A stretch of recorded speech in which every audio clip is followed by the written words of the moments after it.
bagaimana caranya melayangkan pukulan telak untuk menjatuhkan lawan yang jika Iceman berpikir dirinya tidak bisa dikalahkan, maka dia sudah salah besar karena di sini, di penjara ini, ada seorang petinju underrated yang jauh lebih baik dan jauh lebih hebat dan jauh lebih unggul dibandingkan dengan Iceman ini. Monroe. Name's Monroe Hutchins. Saat jam makan, kita lagi-lagi akan diperlihatkan dengan attitude buruk dari si Iceman yang dengan seenak jidat melemparkan makanan penjara gara-gara tidak selera dengan menu yang disediakan. Di mana semua tahanan senior yang lebih lama tinggal di sini pun hanya bisa duduk diam sambil melihat tingkah si Iceman ini. Karena dengan tubuh besar dan pukulan kuat yang bisa membuat Anda dikirim ke rumah sakit, siapa atuh yang akan berani melawan?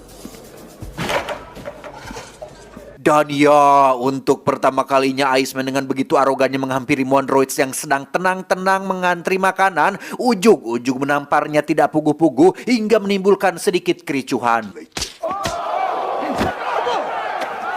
Dan tebak, siapa yang disalahkan? Ya, betapa tidak adilnya para petinggi ketika Monroe yang tidak tahu apa-apa justru malah dituduh telah mulai duluan dan harus dipindahkan ke ruang isolasi selama 3 bulan dengan pintu yang dilas dengan alasan untuk keamanan. Sampai berlebihan seperti itu loh. Sementara Iceman, sang juara, selebriti, dan punya banyak cuan, malah dibiarkan kembali ke kamar selnya dengan alasan Pak Kepala Penjara takut jika media, pers, wartawan, jurnalis mengajukan banyak pertanyaan apabila Iceman mendapat masalah di penjara ini yang tentunya akan berpengaruh pada nama baik penjara Sweetwater ini.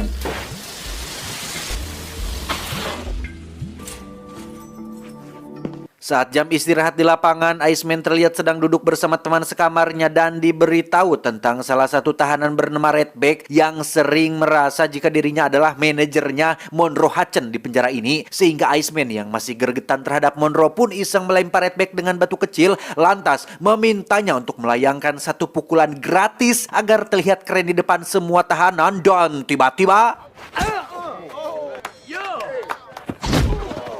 Ya, sampai sini Iceman benar-benar sudah keterlaluan dan iyalah tahu dia teh juara dunia, tapi nggak perlu sampai kayak gini juga atuh, pentatang petenteng kayak jagoan. Jangan mentang-mentang punya perut gede alias kepalan tangan yang besar, seenaknya gitu sama yang lemah teh.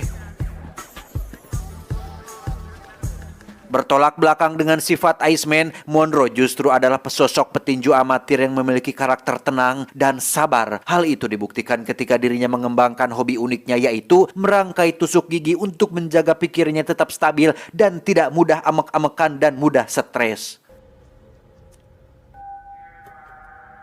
Akibat dari sifat arogannya, Iceman mulai mendapat masalah ketika pengacara